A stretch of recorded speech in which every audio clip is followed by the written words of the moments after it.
मैंने अपने बच्चों को वसीयत की हुई है और बैठे हुए मेरे बयान में। मुझे कहीं पता चल गया ना कि तुमने किसी से 1 रुपया मांगा है, हर जुर्म काबिल माफी है। ये मांगने वाला जुर्म काबिल माफी। भूख से मर जाओ, जियो ऐसे जैसे अल्लाह का दिया हमारे पास बहुत कुछ है। अल्लाह का फजल है, अल्लाह ने हमें भी ऐसी जिंदगी गुजारने की तौफीक दी। कभी चेहरे पे ये ना लेकर आओ है ही नहीं, पैसे ही नहीं है। वो हमारे हजरत वाकया सुनाते थे ना, मुझे बड़ा मजा आता है यार। वो एक मौलवी साहब थे, हमारे मदरसे में पढ़ते थे, तो वो शादी नहीं कर रहे थे। हजरत ने बोला, अरे भाई क्या हो गया, तुम उम्र देखो, शादी क्यों नहीं कर रहे? तो एक दिन कहते हैं पैसे ही नहीं है। तो हजरत को उन पर गुस्सा आया, हालांकि ये तो बेचारे ने सही बात, गुस्सा इसलिए आया कि हमारे हजरत का तवक्कुल का मयार थोड़ा सा ऊंचा था। हजरत को ये था कि उनको ये कहना चाहिए था, कोई बहाना कर दें कि मैं नहीं कर रहा, कुछ मजबूरी है। ये जो कहा ना पैसे ही नहीं है, तो आलिम हो के ये क्यों कह दिया कि पैसे नहीं है? आलिम को चाहिए ये कहे बहुत है पैसा अल्लाह का दिया। अब सवाल पे भी शादी कैसे होगी भाई? अल्लाह पे तवक्कुल करो, हो जाएगी। ये नहीं कहो कि पैसे ही नहीं है। हजरत को ये चीज, हमारे हजरत को ये जुमला मुंह से पसंद ही नहीं था। तभी हजरत के पास कोई गरीब भी आता, कहता अल्लाह का दिया बहुत कुछ, हालांकि कुछ भी नहीं होता था बेचारे के पास, कह रहा होता था अल्लाह का दिया। और हजरत ऐसे गरीबों को बड़ी इज्जत दिया करते थे। हमारे हजरत की अजीब महफिल होती थी।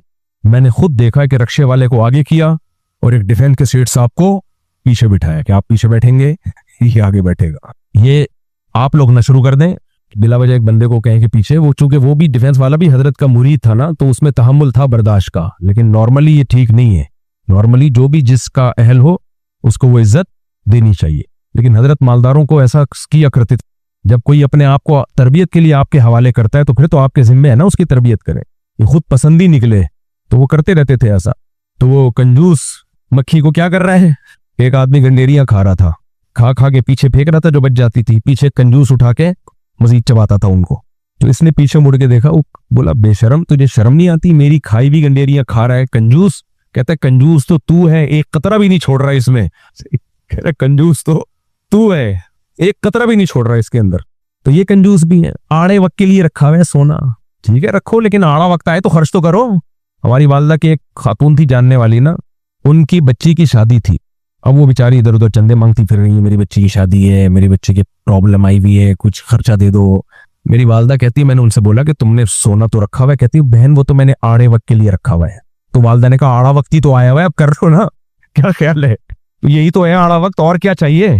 तो ये क्या कर रहे होते हैं, दूसरों के पैसों से, अपना नहीं। तो एक आंटी ने बोला ना अपने बच्चे को, बेटा जा जरा चमुनी आपा के यहाँ से चीनी लेके आ। पहले मोहल्ले में ऐसे ही होता था, अब तो मोबाइल ने सारे रिलेशन खत्म। मैंने ये नहीं कह रहा चीनी मंगवाए घरों से, एक मिसाल दे रहा हूं। नाम रखे होते थे बड़ी आपा, बड़ी बाजी, वो एक वो जाते हैं ना लाल रुमाल, वो जो आंखें खुली होती हैं उनकी, पता नहीं नाम मैं भूल जाता हूँ उनका। उन्होंने बड़ा अच्छा कल्चर वो बयान करते हैं कभी कभार हमारी सोसाइटी का, कि पहले घरों में नाम कैसे होते थे, बड़ी बाजी, बड़ी आपी, मुन्नी बाजी, और इस तरह के मुन्नी आपा, पत्नी, इस तरह के नाम होते थे। तो बड़ा अच्छा उन्होंने एक नक्शा खींचा है हमारे माजी के कल्चर का। अब तो वो सब मार्केट से बाजियां ही शार्ट हो गई। जब 2 बच्चे पैदा होंगे तो बाजियां कहाँ होंगी? ना मंजली बाजी होगी, ना छुट्टन खाला होगी, सब मार्केट से। जब तब तो रिश्ते होते हैं तो सब वजूद में आता है। अब तो इंडिविजुअलिज्म की तरफ हम जा रहे हैं, चाचे मामे मार्केट से शार्ट। जब नस्ल ही मुक गई तो बड़े भैया छोटे भैया कहाँ, एक ही भैया हैं, वही बड़े हैं, वही छोटे हैं, वही दरमियाने हैं, बस 2 बच्चे ही अच्छे में तो यही होगा। बड़े भैया होंगे जो हर वक्त पखरोडी बन के, टार्जन बन के रोप जमाते रहे। देखो अल्लाह ताला ने जो भाई बहन भाइयों का सेटअप दिया है, ये बहुत बैलेंस एक निजाम बनाया है। बड़ा भाई छोटे की वजह से बहुत सी चीजों से रिजर्व रहता है कि मैं बड़ा हूं, उसको बड़ेपन का एहसास होता है। छोटों पे बड़े का दबाव होता है। बड़ी बहन की अपनी एक माँ की मोहब्बत मिलती है उससे, छोटी बहनों पे रोप जमाता है इंसान, ये करो ये नहीं करो, और उसकी वजह से बहुत सी चीजों से खुद सही बनना पड़ता है। उसकी जिम्मेदारियां आती हैं भाइयों के ऊपर। आपने नस्ल रोक के इंसानों को हर चीज से आजाद कर दिया, बेड़ा ही गरक, बेड़ा ही गरक। खैर, तो वो एक खातून ने कहा कि जा जरा वो चमुनी आपा के घर से चीनी लेके आ। वो गया, उन्होंने कहा मैं नहीं दे रही। बच्चा आ गया, अम्मी वो तो नहीं दे रही, कभी बड़ी नालायक है, जा छुट्टन खाला के घर से लेकर आ। वो चला गया जी छुट्टन खाला के घर से लेने के लिए, अम्मी वो भी नहीं दे रही, जा फलां से लेके आ, फलां से लेके आ। सब ने मना कर दिया, बड़ी बेगैरत है, बड़ी कंजूस है, चल अपना डब्बा खोल वहां से चीनी निकाल। क्योंकि वो चीनी आड़े वक्त के लिए रखी हुई है। आड़ा वक्त आ गया, कोई चीनी देने के लिए तैयार नहीं है, अब आड़ा वक्त आ गया। ये तो एक लतीफा है, लेकिन मैंने ऐसे लोग देखे हैं, कारोबार के लिए पैसा चाहिए, आप इतना पैसा दे दे मैं बिजनेस में लगाऊंगा, नफा आधा आधा अपना लगा लेना, वो आड़े वक्त के लिए रखा हुआ है। तजर्बा दूसरे के पैसों से। तजर्बा किसके पैसों से? अब वाकया पुराना हो गया, जिसकी बात है उसको पता नहीं चलेगा कि मेरी बात हो रही है। एक साहब आए कुछ दिन पहले मेरे पास, कहने लगे बेचारे परेशान थे। अब गीबत नहीं है, किसी को क्या पता, और मैं थोड़ा सा कैरेक्टर को चेंज कर देता हूं ताकि जिसका वाकया उसको भी ना पता चले। किसी का राज फाश नहीं कर रहा, ये बस जहन में रखें। लोग डरते हैं, मुझे फोन करते हैं, यार हम आपके सामने बात करेंगे, अपने घर की बात है, ऐसा ना हो आप बयान में बता दें। आप बता देते। मैंने कहा भाई इतना बेवकूफ नहीं हूं मैं कि किसी के घर की बातें मैं मस्जिदों में शेयर करूं, इतना नालायक नहीं हूं मैं। तो मैं वाकया रिटायर होने के बाद बयान करता हूं, सही है ना, और कैरेक्टर को थोड़ा सा चेंज कर देता हूं ताकि उनके घर में पता ना चले कि इसकी बात हो रही। तो एक साहब आए और ये एक थोड़ी, ये तो साहब आते रहते हैं इस तरह के। वो कहते हैं मुफ्ती साहब कर्जों में जकड़ गया हूं, कुछ पैसों के साथ ताउन चाहिए। मैं कहता हूं क्या हो गया? वो कहता है कि मैंने कारोबार के लिए लोगों से पैसा लिया था, वो नुकसान हो गया, वो सब मेरे दरवाजे पे खड़े रहते हैं, सब मुझे क्या देते हैं? टेंशन। कुछ ताउन हो जाए ताकि मैं कर्जा उतार दूं, लिल्ला फिल्ला। ये तो कोई गल ही नहीं है। मैंने कहा ये तो कोई मसला ही नहीं है। उसको मैंने क्या कहा और उनके जाने के बाद मैंने दोस्तों को क्या कहा, ये दोनों अलग अलग कॉन्वर्सेशन है। उसको तो मैंने ये कहा, उसको तो अगली बात उसकी समझ में नहीं आती तो, लेकिन वो इंसल्ट महसूस करता है इसमें अपनी। उसको तो मैंने ये कहा, मैंने कहा कोई मसला ही नहीं है भाई, 10 आदमियों से आपने पैसे लेके डुबो दिए, तो टेंशन तो उनको होनी चाहिए, आपको किस बात की टेंशन हो रही है? आपका थोड़ी नुकसान हुआ है। किसका नुकसान हुआ है? उनका हुआ है। कह रहे नहीं, वो दरवाजे पे खड़े रहते हैं, कुर्सी लाके दे दिया करो, बैठ जाया करेंगे। क्या ख्याल है भाई? वो खड़े हुए हैं ना दरवाजे से पे, आप तो घर के अंदर सोफे पे लेटे हुए हो, इसमें कौन सी ऐसी टेंशन की बात? कह रहे नहीं मुफ्ती साहब बड़ी डिप्रेशन में जा रहा हूं। मैंने कहा तो डिप्रेशन में खुद जा रहे हो ना, मैंने थोड़ी कहा जाओ। आप डिप्रेशन खत्म कर दो, टेंशन को पार्सल कर दो। आपके सर पे 10 किलो का आटा रखा हुआ है, बोझ है, तो वो बोझ कैसे खत्म होगा? दूसरे के सर पे रख दो, बोझ खत्म हो जाएगा अगर वो ले ले। तो मैंने कहा जब वो आए पैसे मांगने के लिए, आपको टेंशन होगी, वो टेंशन पार्सल करो। पार्सल का कैसे? वो बोलो नहीं है, तो टेंशन क्या कहां चली जाएगी? बोलो ना उधर वो अब कांपेगा, वो नहीं है। कह रहे नहीं, वो फिर क्या कर? मैंने कहा किसी का बाप भी किसी से पैसे, कम से कम पाकिस्तान में तो, पूरी दुनिया में है, सिर्फ पाकिस्तान में नहीं निकाल सकता। और मैंने कहा मुझे खुशी पता है किस बात की हो रही है, उन 10 बेवकूफों को उनके करतूतों की सजा मिल रही है। अबे पागल के बच्चों, तुमने अपने मेहनत से पैसा कमाया और एक बंदा आया कह रहे कारोबार के लिए दे दो और तुमने दे दिए। तुम्हारे साथ यही होना चाहिए था। अभी भाई नाराज नहीं होना, नाराज। इनके भी पैसे 10 साल पहले, 15 साल पहले इन्होंने भी पैसे लगाए थे। मैंने कहा रफी भाई कोई पैसा कमा के नहीं देगा, डुबो देंगे ये। नहीं नहीं नहीं, वो दिया। लेकिन ये एक तारीफ की बात भी मैं करूंगा, जितना पैसा इस बंदे का डूबा ना, अगर ये 3 ना होता तो ब्रेन हेमरेज से मर जाते। ये सिर्फ 3 है जिसने, इनको वो नहीं हुआ कि मुफ्ती साहब मुझे पैसे दे दो, फलाने पैसे, ना ना ना, गया तो गया, निकालने की कोशिश है, डिप्रेशन में नहीं गए। ये दीन की बरकत भाई, कोशिश करते हैं निकालने की, लेकिन वो डिप्रेशन, थोड़ी बहुत तो टेंशन हर शख्स को होती है, होनी भी चाहिए। तो मैंने कहा मुझे तो खुशी इस बात की हो रही है कि 10 बेवकूफों को उनके करतूतों की सजा मिली। मैंने कहा मैं नहीं दूंगा भाई साहब, मैं इतना नेक हूं नहीं जितना आप मुझे समझ रहे हो। खैर उनको तो मैंने चलता किया। फिर मैंने लड़कों से कहा, मैंने कहा मैं इतना बेवकूफ भी नहीं हूं जितना लोग मुझे समझते हैं। ये बंदा जो आया है ना, जो 10 आदमियों के पैसे खा के बैठा हुआ हो, वो 11वें से इसलिए नहीं लेगा कि उनको कर्जा देना है, वापस करना है। वो कहेगा जहां 10 सही 11वां भी सही। इंसानी तारीख में मैंने कहा हमने कोई ऐसा शख्स नहीं देखा जिसने 10 के पैसे खाए हुए हो और वो 11वें से इसलिए ले रहा हो ताकि 10 के वापस करने हैं। वो कह रहे जहां 10 वहां 11वां भी, लेकिन वो 10 बेवकूफ थे। इस दफा ये किसी बेवकूफ के पास इंशाल्लाह नहीं आया। तो मैंने कहा ये नहीं देगा, और अब ये पूरी जिंदगी उन्हीं 10 के नाम पे कमाएगा। उन 10 की लिस्टें, उनकी फोन कॉल्स, उनके नंबर, उनका घरों पे आना जाना, ये सब चीजों को अब ये क्या कराएगा? सारी जिंदगी कैश, कि देखो कर्जों में डूबा हुआ हूं यार, जमशेद कुछ ताउन, जमशेद को तरसाएगा, कुछ ताउन देगा, फिर 11वीं लिस्ट में जमशेद।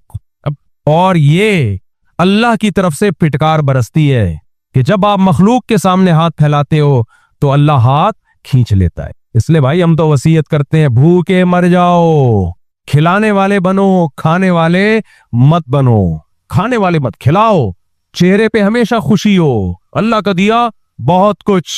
देखो गुर्बत में इस्तिगना के साथ रहना कमाल है। पैसा आता है तो इस्तिगना आ ही जाता है। गरीब हो और दिखाओ ये कि हम मालदार हैं, ये है कमाल, ये आला दर्जे का तवक्कुल है, ये मतलूब है। खैर जल्दी से बात को समेटूं मैं। तो एक तो पैगंबर का तवक्कुल था भाई, एक है हमारे जो देसी जो लिबरल टाइप के लोग हैं, जो पैसा पैसा पैसा पैसा पैसा थोड़ा बहुत सदका करते हैं, वो भी इस नीयत से कि बलाएं वलाएं टल जाएं, थोड़ा सा और पैसा आ जाए। किसी ने बताया हुआ होता है कि ये करोगे तो और आएगा। और एक है बैलेंस। कुरान कहता है ना अपने हाथ को गर्दन से बांधो, वला तबसुतहा कुल्लल बस, ना ऐसे फैला दो, वबतगी बैना ज़ालिका सबीला, दरमियाना रास्ता इख्तियार करो। वो दरमियाना क्या है, वो फुक़हा ने बयान किया है कि सबसे पहली बात, आपने देखा आपकी आमदन कितनी है, अपने खर्चों को आमदन से कम करो, बढ़ने ना दो। ऐसी सखावत कि आपकी सखावत आपकी इनकम से ही बढ़ जाए, ये पैगंबर के लिए जायज था, मेरे और आपके लिए जायज नहीं है।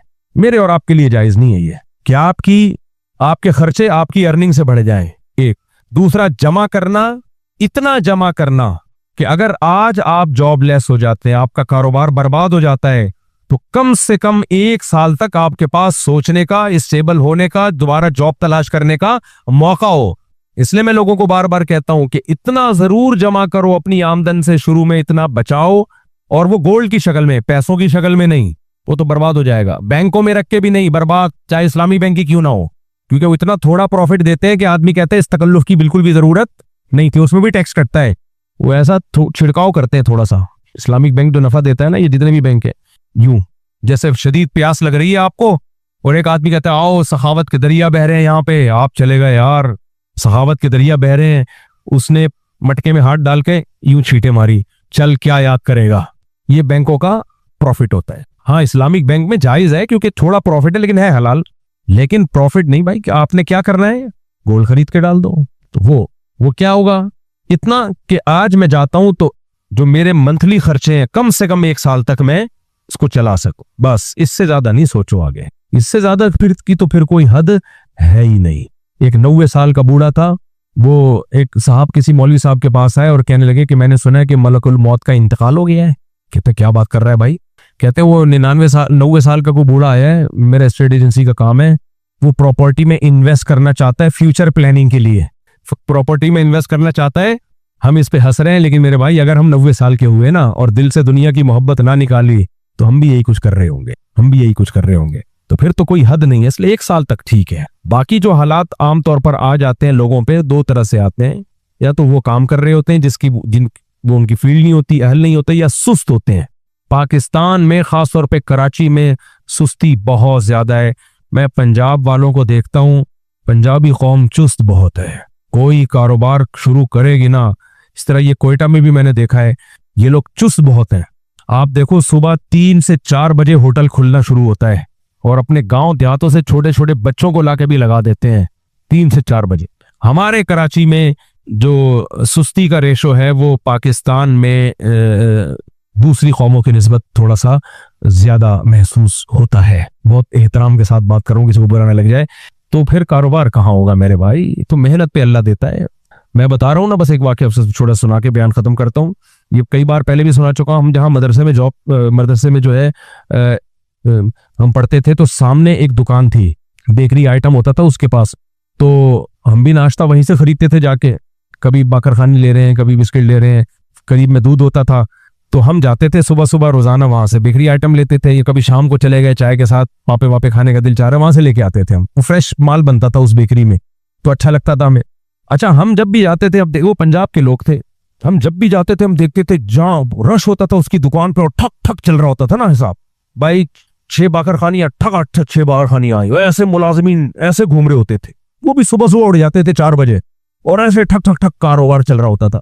एक दिन मैंने देखा वो पंजाब से अपने किसी भाई को ले आए, जैसे बड़े भाई हैं वो छोटे भाई को भी उन्होंने कहा चलो हमारे साथ इस बिजनेस पे तुम भी आ जाओ। छोटा भाई आया, अब मैं जैसे खड़ा हूँ, यार वो जरा ब्रेड देना, वो जा रहा है ब्रेड लेने के लिए, पहले यूं खुजा रहा है, यूं कर रहा है, फिर वहां जाके खड़े होकर सोच रहा है, फिर ब्रेड लेके आया।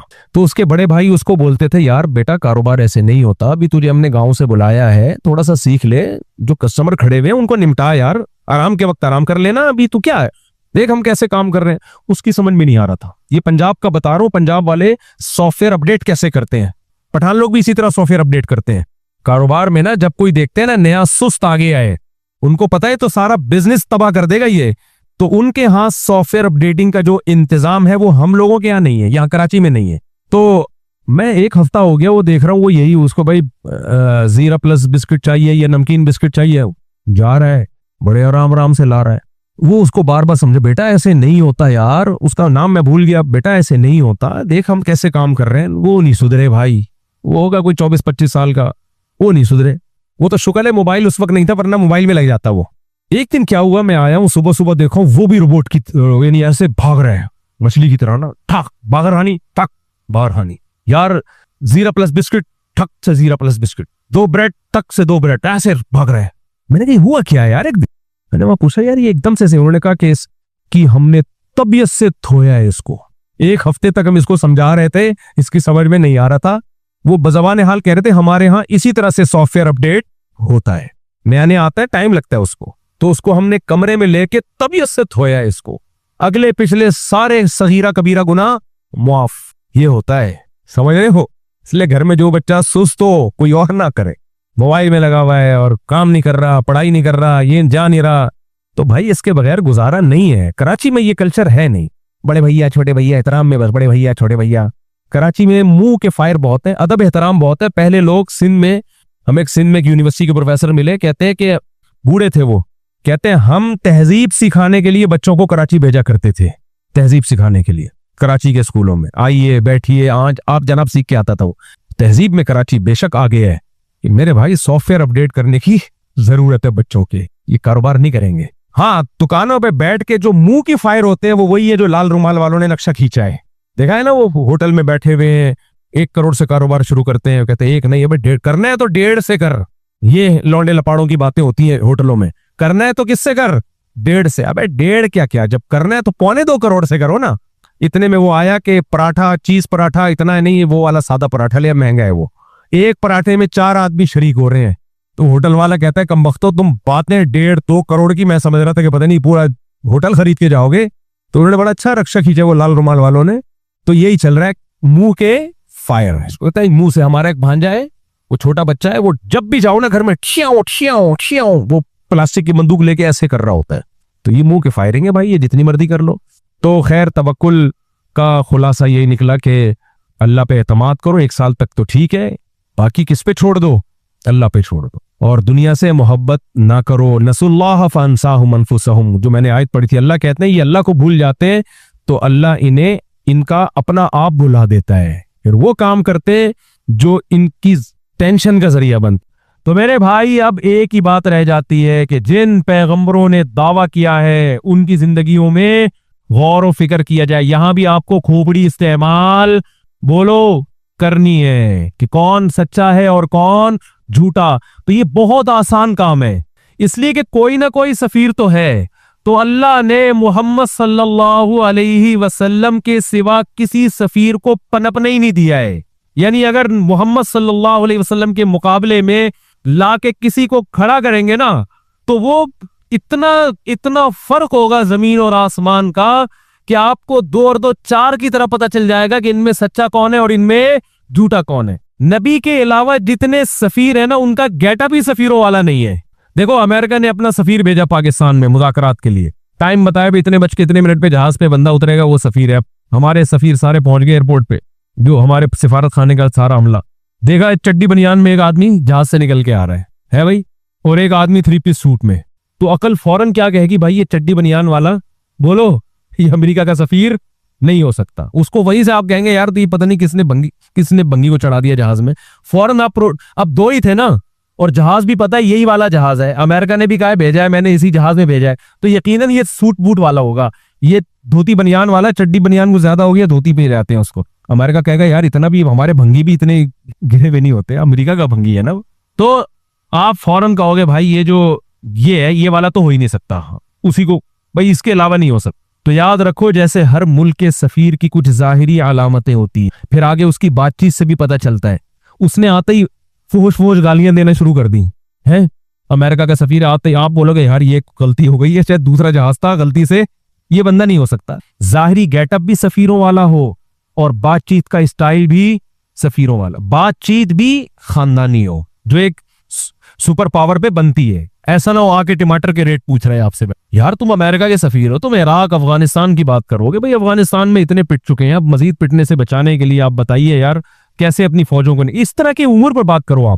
आप आके जनाब बातें क्या कर रहे हो, बातचीत आप ये कर रहे हो कि जी वो यार टमाटर का भाव ताऊ जरा करते हैं, अब रेट ऊपर जा रहे हैं पूरी दुनिया में, यूनाइटेड नेशन ने एक लॉ पास किया टमाटर के रेट को कम करने के लिए। आप बोलोगे यार ये बंदा गेटअप से तो सफीर लग रहा है, हरकतों से सफीर नहीं लग, पान गुटके की बात कर रहा है, निस्वार की बात कर रहा है, बातचीत से भी अंदाजा हो जाता है और गेटअप से भी अंदाजा हो जाता है। इस कायनात में जिनकी तालीमात जिंदा है, नबी से पहले जो पैगंबर चले दुनिया से गए उनकी तो तालीमात ही खत्म हो गई, उनका तो जो सफीर जो पैगाम लेकर आया है ना, अब जैसे 2-3 सफीर दावा करें आके, तीनों का गेटअप, 3 सफीर आए जहाज में, 3 सूट बूट में आदमी उतरे भाई, तीनों लग रहे हैं अमेरिका के सफीर और तीनों के पास कार्ड भी। अब जाहिर है सच्ची मुच्ची का एक के पास, बाकी 2 ने जाली कार्ड बनवा लिए। आप कंफ्यूज हो गए ना, सच्ची मुच्ची का तो एक ही होगा ना इनमें। अबे 2-2 3-3 सफीर कौन भेजता है, ये बात तो आनी चाहिए ना, एक होगा ना, लेकिन 2 के पास जाली कार्ड थे। अब पहचानना आपके लिए मुश्किल यार सच्ची मुच्ची का कौन सा और झूठी मुट्ठी का कौन सा। एक के पास पैगाम है, बाकी 2 के पास पैगाम है ही नहीं। तो आप बोलोगे भाई जिसके पास मैसेज है वही हो सकता है, बाकी तो खाली कागज लेकर आ गए। या खाली कागज तो नहीं है, कागज भरा हुआ है मगर उसमें कीड़े मकोड़े भले में, आलू प्याज टमाटर के रेट लिखे हुए उसमें। तो नबी सल्लल्लाहु अलैहि वसल्लम, मोहम्मद सल्लल्लाहु अलैहि वसल्लम का गेटअप भी पैगंबरों वाला, आपकी तालीमात भी पैगंबरों वाली। बाकी दुनिया में कोई शख्स ऐसा है ही नहीं जिसकी तालीमात अभी आपके पास मौजूद हो, जो कि खुदाई तालीमात है। वो है तो लाओ ना हमारे सामने, कोई है ही नहीं। और जो दूसरे बातिल मजाहिब है उनकी तालीमात ऐसी है कि वही सफीर जिसने आलू प्याज टमाटर के रेट लिखे हुए हैं या कीड़े मकोड़े बनाए हुए हैं, वो पैगंबरों वाली बातें है ही नहीं, खुदाई बातें है ही नहीं। हिंदुओं के पास जो दावे है कि हमारे फला पैगंबर और भगवान ने फलाने को भेजा, तो भाई वो जो आप जिसको अपना मजहबी रहनुमा मानते हो उसके पास कोई किताब दिखाओ तो हिंदू अपनी किताब लेकर आएगा। क्या नाम है उनकी किताब का? गीता। वो गीता लेकर आएगा। गीता जब आप पढ़ोगे आप बोलोगे ये खुदाई कलाम नहीं हो सकता, ये तो सारा ग्राउंड रियलिटी के खिलाफ है, ये खुदाई कलाम हो नहीं सकता। और जितने सिखों की आप किताब लेकर आओगे सामने, आप जब उसको पढ़ोगे आपकी समझ में ही नहीं आएगी, फितरत को अपील ही नहीं करेगी। आप कहोगे भाई ये तो अजीब से कलाम है, ये तो समझ में ही नहीं आ रहा, ये क्या रहा है। दुनिया में कोई ऐसी किताब जिसकी निस्बत खुदा की तरफ हो, सिर्फ कुरान ऐसी किताब है जिस वक्त आप पढ़ना शुरू करते हो उसी वक्त से आसानी से समझ में भी आता है और दिलों में उतरना भी शुरू हो जाता है। खुदा ने अपने इस कलाम के अलावा, अपने इस सफीर के अलावा, मोहम्मद सल्लल्लाहु अलैहि वसल्लम के अलावा इस कायनात में किसी को पनपने दिया ही नहीं है। बाकी सारे अगर जाली कार्ड भी लेके घूमते रहेंगे ना, अपनी बातों से, अपने तहरीरों से पकड़े जाएंगे। मोहम्मद सल्लल्लाहु अलैहि वसल्लम वाहिद पैगंबर है कि अगर आप अकल इस्तेमाल करते हो, भाई कानून सिर्फ इन्हीं के पास है, कानून भी इन्हीं के पास, गेटअप भी इनका और बातें भी इनकी पैगंबरों वाली। इनके अलावा कोई शख्सियत है ही नहीं। अकल ये कहती है कि अगर हम अल्लाह का अपने बंदों से राब्ता है तो वो राब्ता मोहम्मद सल्लल्लाहु अलैहि वसल्लम के अलावा किसी और के जरिए नहीं है, सिर्फ इन्हीं के जरिए राब्ता है और है ही नहीं किसी के पास। है तो भाई हम हिंदुओं से कहते हैं लेकर आओ, आप गीता भरी महफिल में पढ़ के सुनाओ, 4 आदमियों की समझ में आ जाए, हमारा नाम बदल देना। हम कुरान पढ़ के सुनाएंगे अल्हम्दुलिल्लाह रब्बिल आलमीन, यहां से शुरू हो रहा है। तमाम तारीफें उस अल्लाह के लिए जो तमाम जहानों का पालने वाला है। क्या मजा आ रहा है, खुदा की कसम, कैसा साफ सुथरा कलाम, एक एक लफ्ज निखरा हुआ और पढ़ने में जो प्रोनाउंसिएशन है वो भी बड़ी खूबसूरत है। बादशाह का कलाम है। अर्रहमान, अब उसकी सिफात को बयान किया जा रहा है, बड़ा मेहरबान है। अर्रहीम, निहायत रहम करने वाला है। मालिकी यौमिद्दीन, रोजे जजा का मालिक, एक दिन डे ऑफ जजमेंट आने वाला है। इय्याका नाबुद, फिर हमें हुक्म दिया जा रहा है यूं कहो अपनी जबान से, हम सिर्फ तेरी इबादत करते हैं। व इय्याका नस्तईन, मदद सिर्फ तुझसे तलब करते हैं। इहदिना सिरातल मुस्तकीम, है अल्लाह हमें सीधे रास्ते पर चला। बताओ कोई ऐसी चीज है इसमें जो एक कौम के पस्त तरीन और जाहिल तरीन आदमी की भी समझ में ना आ रही हो? बिल्कुल एक देहात में पैदा होने वाला, जंगल में पैदा होने वाला ना, जब वो भी आयतें पढ़ेगा, इनका तर्जमा पढ़ेगा, एक एक हर्फ निखरा हुआ उसकी समझ में आ रहा हो। अलहम से लेके वन्नास तक पूरा कुरान ऐसा है, पूरा कुरान। तो भाई इसके अलावा किसी के पास कोई किताब बोलो है ही नहीं। आप बाइबल को देख लो, नहीं समझ में आएगी आपके। आप आज की तौरात और आज की इंजील को देख लो जो तहरीफ हो चुकी है, नहीं समझ में आएगी। आप बहुत सी चीजें ऐसी गैर अखलाकी हैं कि आप कहोगे कि ये खुदा का कलाम नहीं हो सकता। ऐसी गैर अखलाकी चीजें कुरान जहां से पढ़ो, हर चीज एक एक मिसाल बेहतरीन है। अभी जो मैंने कुरान की मिसाल पढ़ी, या अय्युहन्नास ज़ुरिबा मसलुन, है लोगों एक मिसाल बयान कर रहे हैं, गौर से सुनो। इन्नल्लज़ीना तदऊना मिन दूनिल्लाह, तुम अल्लाह को छोड़कर जिनकी इबादत करते हो, इबादुन अमसालुकुम, तुम्हारे जैसे बंदे हैं, वो तुम्हारे जैसे आजिज हैं। दो और दो चार की तरह बात वाज़ेह है या नहीं है? बोलो ना यार, मिसालें कितनी वाज़ेह कुरान की। अल्लाहु नूरुस समावाति वल अर्ज़ मसलु नूरिही कमिश्कातिन फीहा मिस्बाह अल मिस्बाहु फी ज़ुजाजा अज़्ज़ुजाजतु कअन्नहा कौकबुन दुर्रियुन यूक़दु मिन शजरतिन मुबारकतिन ज़ैतूनतिन ला शर्क़िय्यतिन वला ग़रबिय्या यकादु ज़ैतुहा युज़ीउ वलौ लम तमससहु नार नूरुन अला नूर। क्या खानदानी मिसाल है, खुदा की कसम कि अल्लाह ने अपनी मिसाल दी है कि इस्लाम और ये कुरान की मिसाल कैसी प्यारी कि अंधेरों के अंदर, उस जमाने में तो लाइटें नहीं थी ना, चिराग अगर अंधेरों में जला दिया जाए कैसी वो रोशनी हो जाती है। तो अल्लाह फरमाते हैं कि ये कुरान और अल्लाह की जात और पैगंबर सल्लल्लाहु अलैहि वसल्लम, इनकी मिसाल दी जा रही है कि एक काफिर जिसको सीधा रास्ता नहीं मिल रहा, जब वो कुरान पढ़ेगा तो उसको ऐसे हिदायत मिलेगी जैसे अंधेरों के अंदर कोई चिराग कोई रख के चला जाए, और फिर आम चिराग नहीं। मसलु नूरिही कमिश्कातिन फीहा मिस्बाह, एक ताकचे के अंदर चिराग, ताकचे में जो चिराग होता है वो हवाओं के झोंकों से बचा रहता है, उसकी लाइट पूरे तरीके से जिस तरफ जा रही है ना, पूरी रोशनी वहां फैलाती। अल मिस्बाहु फी ज़ुजाजा, और वो चिराग शीशे के मर्तबान में है, और ज्यादा रोशनी हो रही है।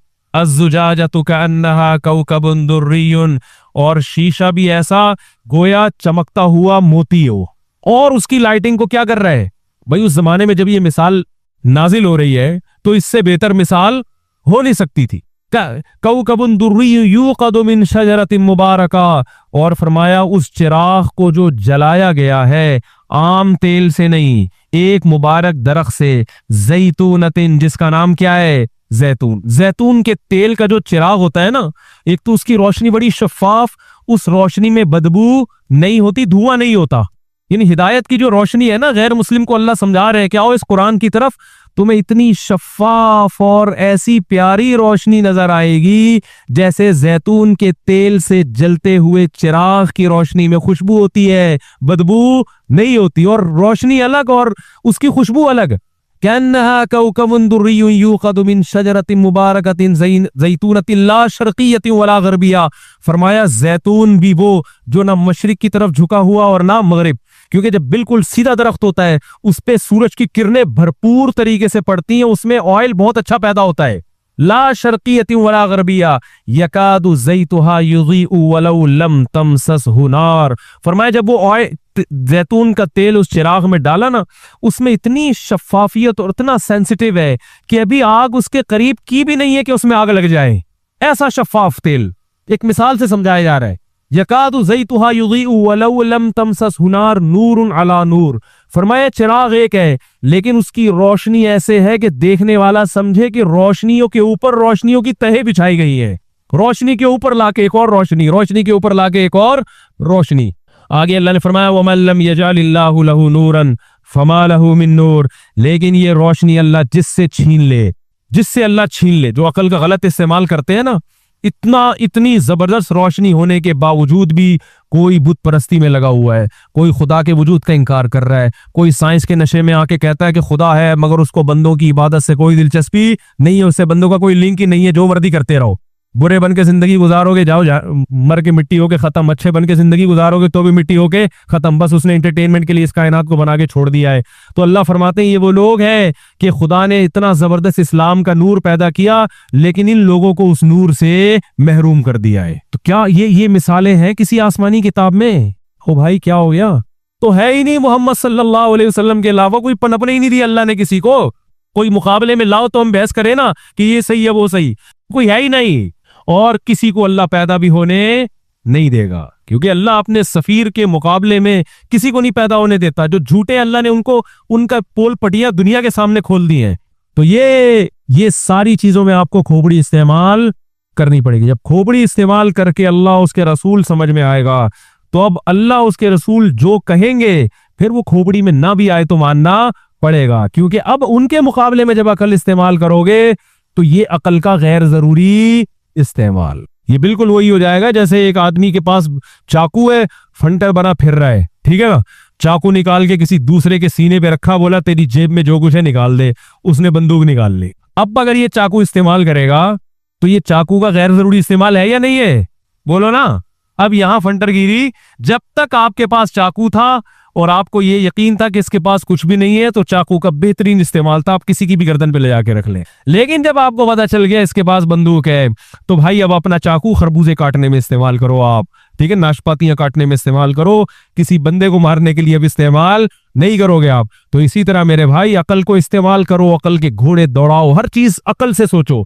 ये जो आजकल दीनदार लोग, बहुत से दीनदार लोग जो अकल नहीं इस्तेमाल करते ना, ये परले जरिए की हमाकत है। कुरान तो कहते हैं जन्नत में जाएंगे ये अकलमंद लोग जो अकल को इस्तेमाल करते हैं। लेकिन इस अकल को इस्तेमाल करते करते जब आपको यकीन हो गया कि खुदा भी है और मोहम्मद सल्लल्लाहु अलैहि वसल्लम उसके रसूल है, तो उनकी बात अगर आपकी अकल में नहीं आ रही तो अकल के घोड़े दौड़ाना छोड़ दो। बोले भाई हम छोटे लोग हैं, अल्लाह से आगे, क्योंकि नबी अपनी तरफ से कोई बात नहीं कहते, वो तो अल्लाह की बात है भाई, अल्लाह से आगे नहीं निकल सकते।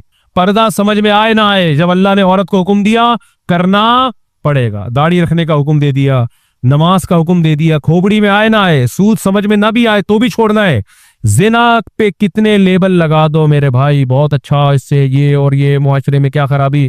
कुरान कह रहा है, खुदा कह रहा है कि इन्नहु काना फाहिशतन, अल्लाह को जिना से नफरत है, ये बहुत बड़ी बेहयाई है, मर्दों से बदफेली बहुत बड़ी बेहयाई है, खुदा को पसंद नहीं है। चोर का हाथ काट दो अल्लाह कह रहा है। अब आप कहते हो कि यार इसने क्या इतना बड़ा जुर्म किया, हाथ काट दो। अल्लाह हुकूमत से मुतालबा करता है, वस्सारिकु वस्सारिकतु फक्तउ अयदियहुमा, तुम्हारी अकल में आए ना आए चोर का हाथ तुम्हें काटना पड़ेगा। जो जिना करता है अल्लाह हुकूमत से मुतालबा करते हैं इसको 100 कोड़े लगाओ, अगर शादीशुदा है तो पत्थरों से मार के हलाक कर दो इसको। अब अकल कहती है क्या इतना बड़ा जुर्म क्या कर लिया जो पत्थरों से, अल्लाह कहते हैं ना ना ना ना ना, क्योंकि अगर यहां भी अकल इस्तेमाल होगी तो फिर इसका मतलब आप खुदा हैं और खुदा को अपना बंदा समझ रहे हैं। माज अल्लाह नहीं आ रही मेरा ख्याल है। तो ये अल्लाह के हकाम है, नमाज, ज़कात, रोजा। तभी मैं गामदी साहब से कहता हूं कि अपनी अकल को कुरान और सुन्नत के खिलाफ इस्तेमाल बोलो नहीं करो। खुदा ने कह दिया सफर में और मरज में रोजा छोड़ सकते हो, ठीक है, इसके अलावा अल्लाह ने इजाजत नहीं दी।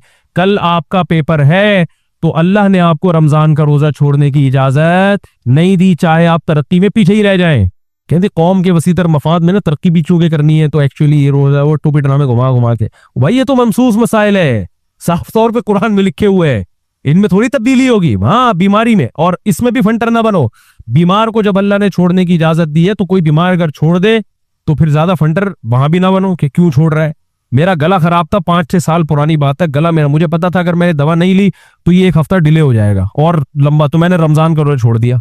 अब हर आदमी, अबे भाई मुफ्ती साहब क्या हो गया यार, आप गला इतना, गला की खराबी कोई ऐसी बीमारी तो नहीं है। मैंने कहा अल्लाह मियां ने बीमारी में रोजा छोड़ने का हुक्म दिया है, ये नहीं कहा कि जब तक वसीम भाई मशवरा न दें उस वक्त तक रोजा नहीं छोड़ सकते। और बीमारी में फुकाहा ने जो तफसील बयान की, बीमारी के बढ़ने का अंदेशा, मैंने कहा मैं अगर एक दिन परहेज कर लूंगा तो पूरे बाकी सारे रोजे रख लूंगा, और अगर एक दिन मैंने दवा नहीं खाई पाबंदी से तो ये बीमारी लंबी चली जाएगी। तो जब अल्लाह इजाजत दे रहा है तो क्यों फिंडर बनने की कोशिश कर रहे हो? जब अल्लाह ने कहा वुजू नहीं करो, वुजू नहीं कर सकते, तयम्मुम करके नमाज पढ़ो, तो पढ़ लो तयम्मुम करके नमाज। आप कह रहे हो यार ये तयम्मुम में तो मजा ही नहीं आ रहा यार, वो तो अजीब सा, एक साहब ऐसे भी फंटर बने हुए थे यार, तयम्मुम तो मिट्टी मिट्टी से हो रहे हो तो मजा ही नहीं आ रहा। ओ भाई बस अल्लाह ने बोल दिया कर लो यार। तलाकें हो गई खुदा न ख्वास्ता 3 हो गई हैं तो अल्लाह ने पाबंदी लगा दी, खत्म। सही है ना, कुरान में भी साफ, हदीस में भी। अब आपको मेरे छोटे छोटे बच्चे, मेरे बड़े बड़े बच्चे, यार ये इस्लाम का इतना सख्त हुक्म, यार थोड़ी सी तो मोहलत होनी चाहिए, इतना मुद्दतों घर इतनी मुश्किल से आबाद होता है, गुस्से में 3 लफ्ज, भाई ये मुझे नहीं समझाओ, क्योंकि सुबह शाम इस तरह के केसेस आते हैं, मुफ्ती को तंग करते हैं लोग।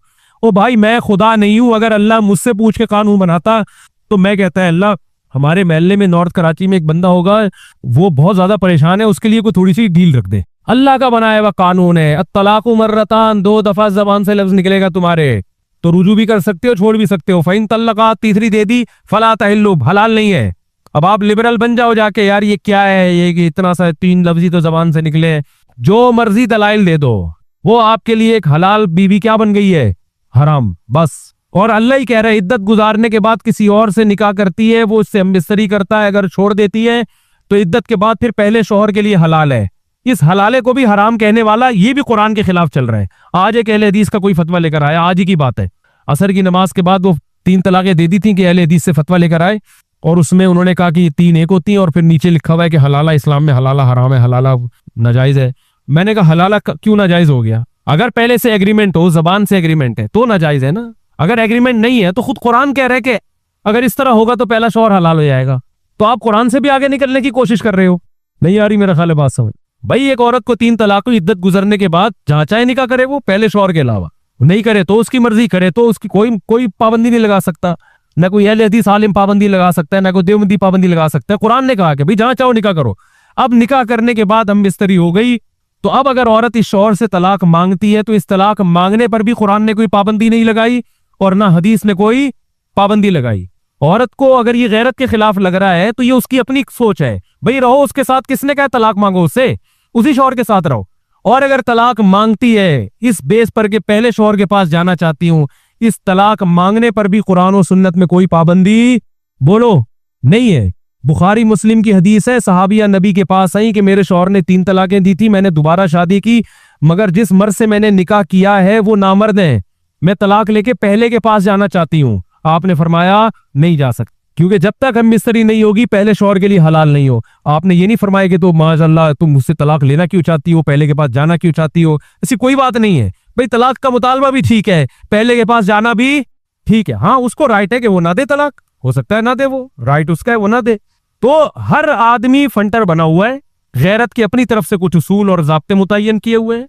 वो कहते हैं एक आदमी की बीवी उस आदमी की निकाह में जाए। भाई इसकी बीवी है ही नहीं, जब 3 तलाकें दे दी तो जिससे मर्जी शादी करे ना, वो इसकी बीवी थोड़ी है।